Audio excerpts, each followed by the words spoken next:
Not all swing grooves are the same.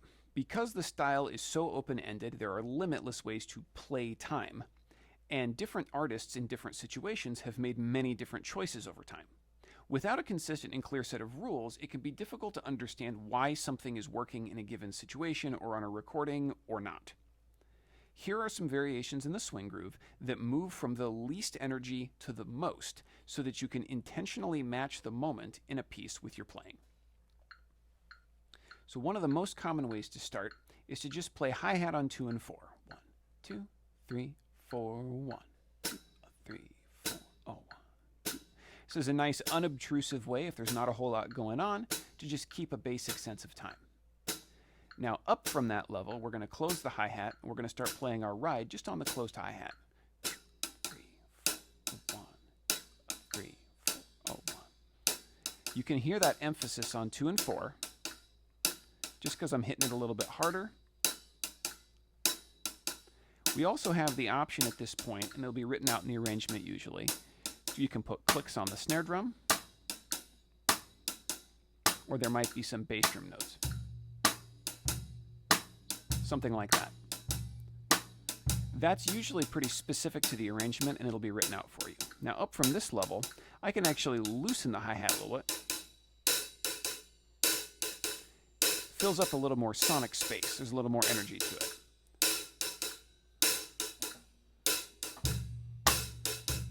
The same kind of bass drum options and click options are in there.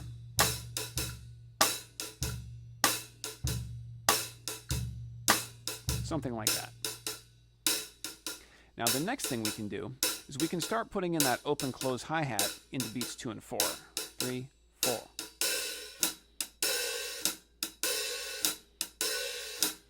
All of a sudden now we have these long beats on 1 and 3. 1, 2, 3, 4, 1, 2, 3, 4, 1. This is extremely common. So then to that, we can add the snare drum on 2 and 4 and the bass drum on 1 and 3.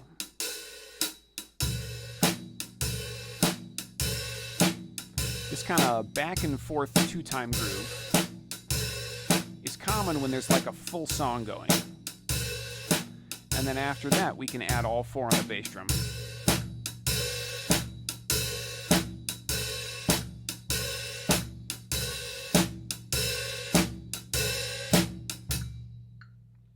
And those are just a lot of levels that you'll go through, sometimes written out explicitly and sometimes not. Sometimes you're just going to take it off of a recording that you heard, where you're going to feel that the energy in the piece is demanding a little more. So you have the option to keep increasing the amount of energy in your hi-hat ride that way. The lowest level you can play in the ride is just the ride pattern with the hi-hat. This is automatically a lot more energy than what you had at the beginning with the hi-hat. It's not unusual to start a tune with the hi-hat for a low level of energy and switch over to something like this partway through when the energy level starts to increase. Just like when we had the different closed hi-hat positions, you also have the option to play clicks, 1, 2, 3, 4, 1, 2, or maybe some bass drum. Just like before, that's usually going to be written out in the arrangement. A level up from this would be if you had the bass drum specified on 1 and 3, sometimes with a pickup.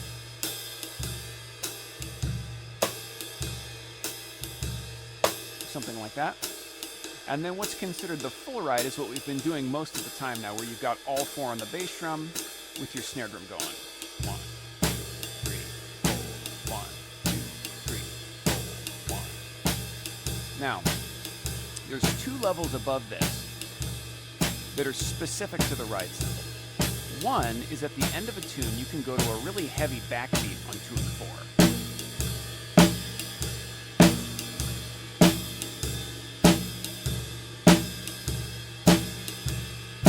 4. And in very special situations, when things are completely crazy, you might even start crashing on 2 and 4.